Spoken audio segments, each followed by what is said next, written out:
first started wedding planning, I thought I knew exactly what I was getting into. Turns out, joke's on me. There's a lot about this career that I just completely did not anticipate. And honestly, I wish I had some sort of like big sister bestie back then to be like, hey, psst, by the way, if you want to be a wedding planner, here's some things that you need to know. And if you don't know who I am, like that transition, my name is Jamie Wolfer. I'm your online wedding planner. Not only do I help couples plan weddings, I also help wedding planners become wedding planners because honestly, it's a little bit of a dog-eat-dog world out there. And I personally love a good Cinderella story, so I give away all of my secrets for how to become the best wedding planner you can be. Before we get started, I gotta tell you that this video is sponsored by none other than my favorite client relationship platform, HoneyBook, that I've been using for 8 years. So without further ado, let's just jump right on into it. Hard truth number 1, you're only as professional as your presentation. When I first got started with wedding planning, I had no idea what I was doing when it came to the business side of things. It's not like someone just waltzed up and handed me all the paperwork I needed, from questionnaires to proposals to contracts. I had to invent it all from scratch. I literally, I kid you not, had binders, physical binders, where I'd print up everything and stick it in the binder for each client and have to tote those around with all the contracts and proposals in them, and it was so unbelievably chaotic. So you can bet your bottom dollar that about 6 months into my business, I went, there's got to be a better solution to this. And that is when I found HoneyBook. So obviously when they reached out to a little sponsored shout out, I was like, absolutely. I've loved you for 8 years. Why would I not? Because with HoneyBook, I'm able to book clients, manage projects, and get paid all in the same place. And thank the Lord, no more toting around binders. HoneyBook saves me as a wedding planner so much time and so much stress because everything is automated and manages the big stuff like contracts, invoices, and payments all in one place. I'm not gonna lie to you, payment tracking for me was really stressful when I first got started. I hated sending that email that was like, oh, hey, by the way, your next payment's due. So sorry. It made me so uncomfortable. With HoneyBook, that's no more. Not only is all of that automated, but they have secure payment systems as well, making it all super streamlined, which, coming from a bunch of binders and a couple of awkward follow-up emails, was truly a godsend. Also, with HoneyBook, it's almost impossible to double book. That was honestly one of my reoccurring nightmares as a newbie wedding planner, flipping back and forth, getting paper cuts through these binders, just trying to confirm that I didn't accidentally double book couples on the same exact day. But arguably, my favorite part is the fact that HoneyBook, as a wedding planner for me, was just like a business in a box. From contracts to proposals to questionnaires and invoices, they had all of these pre-done templates ready to go, but with enough customization so you could swap out header photos, customize color options using your branded hex codes, and create a really truly unique client experience using smart fields. So if you want to grow your wedding planning business in 2025, check out my link in the description box below. My friends over at HoneyBook are offering 25% off for Cyber Week. That's 25% off your whole wedding planning business in a box. You streamline, stress less, and focus on fun things like, the actual wedding planning. But regardless of when you're watching this, HoneyBook does always offer a 7-day free trial. So I highly recommend you jump on in there and try it out for yourself and see why I've been obsessed and using them for the better part of a decade. So thanks again, HoneyBook, for sponsoring this video. And if you want to save yourself a bunch of paperwork and make sure you look professional in front of all your brand new clients, I highly recommend checking out HoneyBook today. Wedding planner hard truth number 2. Nobody knows what we do. Seriously, like their only frame of reference is a seriously expensive wedding planner at a seriously expensive wedding who only eats brown M&Ms. Which I gotta say, that movie is not necessarily an accurate representation of what most wedding planners do. Otherwise, we would not be employed. But in all seriousness, there's a high likelihood that that wedding planner, or if that wedding was to happen in real life, could charge, anywhere from $15,000 to $30,000. I don't know about you, but I'm not charging anywhere near that. Not even close. Which puts you in both a sweet spot and a little bit of a tough spot because you get to define what your offerings are. And the good side of that coin is you get to define what your offerings and packages are. And the bad side of that coin is you have to really reinforce those boundaries when couples and or family members and or friends don't understand. For example, I used to work up to a 10-hour wedding day. I've trimmed that down to about 8 hours. I find myself to be the most effective in that time frame, but I didn't really anticipate someone asking me to split those hours. I thought the consecutive part of that was implied. It wasn't, which means I then had to tell my clients at the time that me, who drove in from out of town and got a hotel out of my own dime because I chose to do that and I didn't charge the clients for it, would not, in fact, show up to their wedding venue hours before their actual wedding was to start and then leave for a couple hours and then come back. No. I will not be doing that. By the way, I was pregnant at the time, and they literally told me, you can come in the morning to receive the rentals and then leave and go to a coffee shop for a few hours and then come back. They're like, that's good, right? No. So because no one knows what we do and they don't know how we do it, it's great for us because we get to offer exactly what we want to offer. It's also bad for us because we really have to stand up for ourselves when those are the only offerings we want to offer. How's that for varied sentence structure?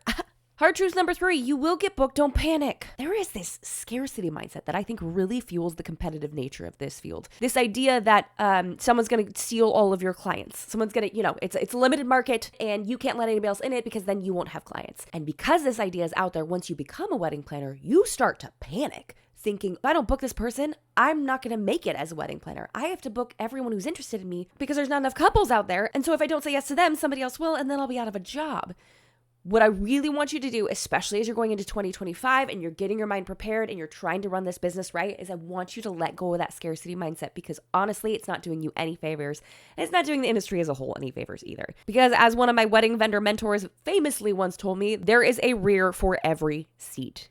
You will find your clients. It happens kind of slowly over time as you start to build your ideal client avatar. When I tell you, when you get to that sweet spot where you have your ideal clients booking you over and over and over again, it is unlike anything you've ever seen, and it makes your job an actual dream. Just make sure you're not saying yes to absolutely everybody because you feel like you have to. I actually saw some statistic recently on the internet, probably on like a YouTube short or TikTok or something. So obviously you know it's true. But they were talking about how it takes about 3 years for a business to be truly profitable. Now, I don't think that same exact time frame might apply to wedding planning necessarily, because our overhead is very, very small if we're doing it correctly, but it's gonna be a while before you're turning anything remotely close to a profit. So with that in mind, don't just take people to take people. The money will come. So take your time and work with clients you're actually gonna love. Hard truth number 4. I know you don't want to hear this. I know you think it's great. Don't offer rentals. No, ma'am. At least not right off the bat. I do know several successful wedding planners who offer various things. There's one here in town in Waco who offers these like giant marquee lights. I think that's a genius. I think she's so smart for offering those.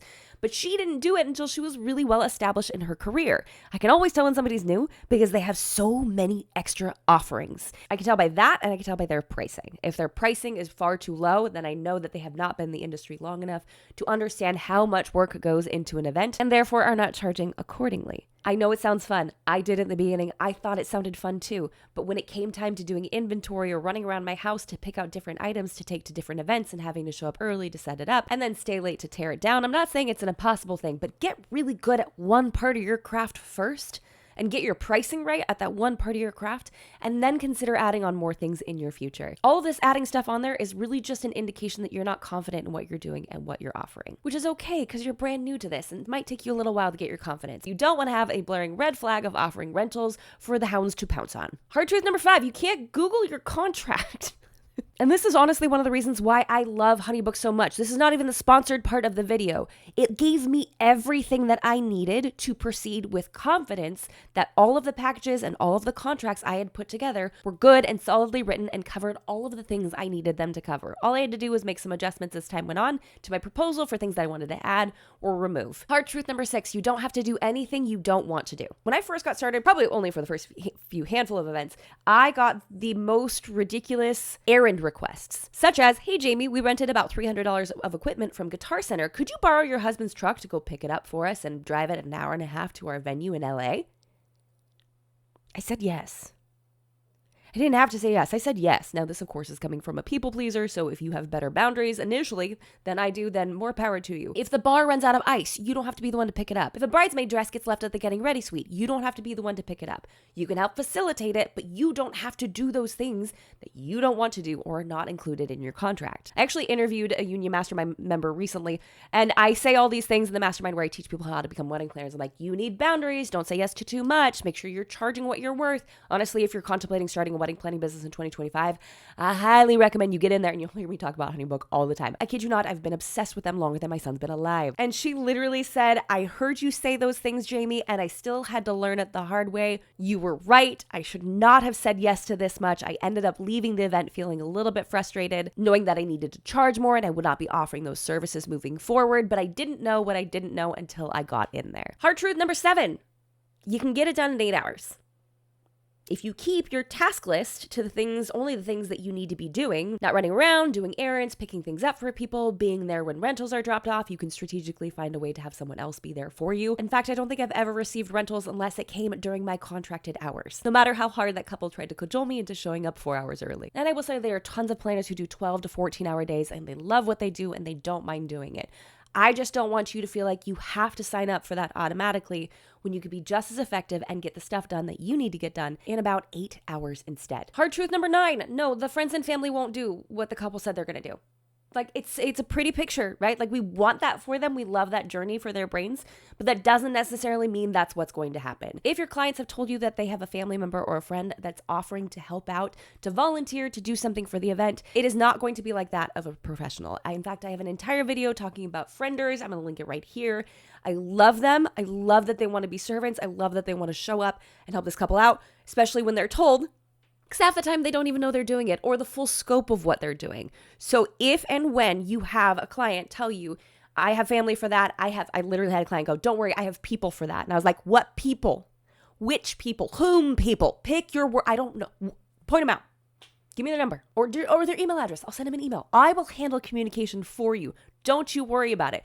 Because if I had a nickel for every single time I was told that friends or family would volunteer and step up and do things, and they did all of the things that they were supposed to do, I wouldn't have a ton of nickels. The reason I say this is, of course, not to poo-poo on volunteers. We love them. We love that they're willing to do this. They just don't know what they're doing. So usually as a wedding planner, for me, that means I either need to spend more time paying attention to them and giving them direction and following up to make sure they've completed the task than I would at an event where it was all professional vendors. So sometimes if there is so much DIY and or so many volunteers, I will actually bring an additional assistant with me because I know that creates more work for me. I love that they're getting creative. I love that they're getting family and friends involved.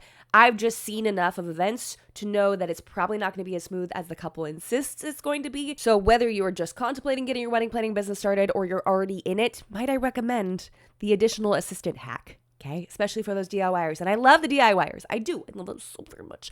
But they just don't know what they don't know. Hard truth number 9, you will be blamed for everything. Please refer to hard truth number 2 because nobody knows what you do. If an event is running behind, people look at me as the wedding planner to be like, where's our food, lady? Like, why are you running this thing into the ground? And of course, I'm sitting there thinking, well, there were 10 people that needed to get their hair and makeup done, and there were only 2 artists, and they didn't get started early enough in the day, which then pushed us back, and then there was traffic, and there's all these things. It doesn't matter. When you have a hungry guest sitting in front of you, all of a sudden, it's your fault. To which I would say, it's not my fault. Right? But it's my responsibility to make sure we get back on track as soon as possible. And that goes for a lot of this. It's not my fault, but it is my responsibility to make sure this job goes off without a hitch. That's not going to stop people from blaming you or asking you questions for why the mashed potatoes are cold and the salad is hot. But you'll need to figure out a solution. Hard truth number 10, you will have Zillas. It's just probably not going to be the bride. Honestly, the most stressful and or hardest interactions I've had as a wedding planner have been with parents. Mostly moms. I didn't know most of the time they mean well, and I'm not painting all moms into that category, absolutely not. In fact, most moms are incredible. Most dads are incredible. Most parental figures, most people that I deal with wedding planning are insanely cool and insanely kind because I found my ideal avatar. So this is not far and wide. In fact, bridezillas, I've never had one. I've never had a bridezilla in any of the weddings I've ever worked, but I have had some moms with boundary issues. And something I like to call the gift of ask, where they have no problem asking a lot.